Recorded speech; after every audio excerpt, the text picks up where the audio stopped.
we're looking at the idea of when is it time to take a stand and should you take a stand. I won't tell you any juicy stories about when I had to take a stand because, I don't know, someone might be watching who didn't like it when I did that. But the point is that you do have to take a stand sometimes.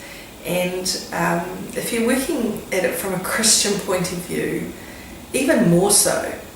There have been times when people have known that the stand they take could put them in danger. You know, Abraham Lincoln at the theatre. John F. Kennedy, when things were going really badly, said to his brother, maybe I should go to the theatre tonight. And his brother apparently said, well, if you go, I'm going with you. Indira Gandhi must have known that there were going to be, when she ordered that invasion of that Sikh temple, whatever, that there were going to be repercussions and maybe that stand could be fatal, and it was for her. So people can be very brave when they feel that they have to take a stand. There's a quote from Pope Benedict that Pope Francis has used in his latest encyclical, but he's taken it from Benedict's one, which says pretty much that we can't stand aside and watch injustice without doing something about it. They're pretty strong words from those two world leaders, I guess you could call them, that when it's time to speak up, you have to. And when you think about it, Benedict wrote in this paper he wrote called Deus Caritas Est, and it was the idea that he starts with one of my favourite quotes, and I liked it so much I had it at my wedding, that God is love. It's from the first letter of John, and it says God is love, and whoever lives in love lives in God and God lives in them. And if you take it from the point of view that you love people and that God lives in that love, then you can't leave things hanging that need something done about them. And sometimes it's hard. People might call you the hatchet man, or the noose person, or something horrible when you're the person that has to get things done. But it's important to find that gift of the Holy Spirit that's courage, and stand up when something's going wrong.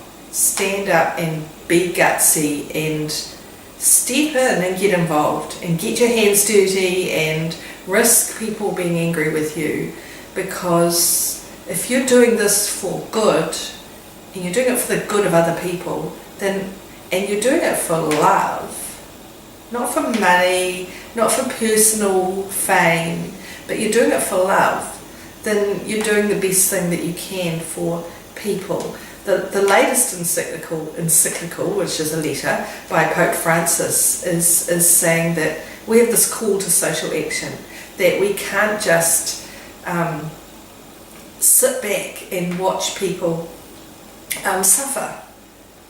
He harks back to Paul VI, who in the 1960s went to India, saw the poverty and the starvation and said, I don't understand, there's enough food in the world for everybody, why can't we share our resources? And well, obviously the world didn't listen, because that was the 1960s and it's now 2015. We've even surpassed the useless millennium goals that have had an impact, but they're over now. So what they do?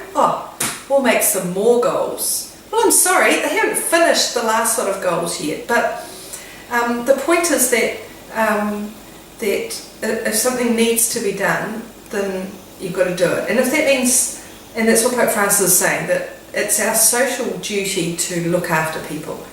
And if that means making a stand, and speaking up for the poor and looking for those resources that need to be shared and sharing them, then someone's got to do it. And why shouldn't it be us? Why should we sit in our comfortable little worlds and do a little bit of donating here and a little bit of donating there, and gosh, that all ended up and I'm going to get some money back on my tax? People are dying around the world. Let's do something bigger. Let's do something better.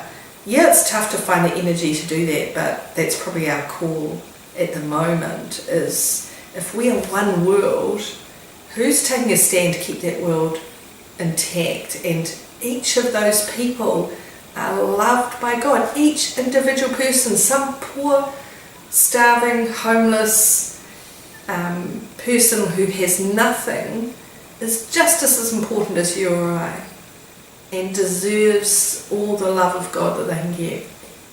And we should be providing it because we've got plenty to spare.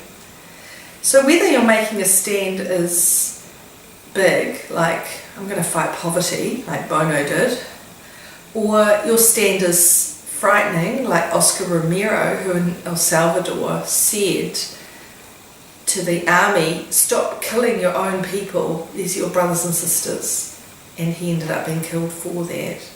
Or if it's in your workplace where someone is being bullied, or your classroom where someone is being picked on, or in your parish where everyone is mean to that one poor person who really needs love, stand up, make a stand.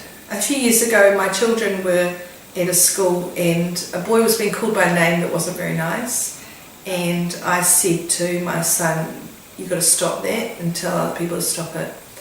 And so he and his sister went to school and spoke up and said to other kids, stop calling him that, it's not nice. And then that was it, we thought, until Christmas when the mum brought them a gift and said, thank you so much for what you did for my son. So make a stand, small, big, huge, enormous. Don't put it off till tomorrow.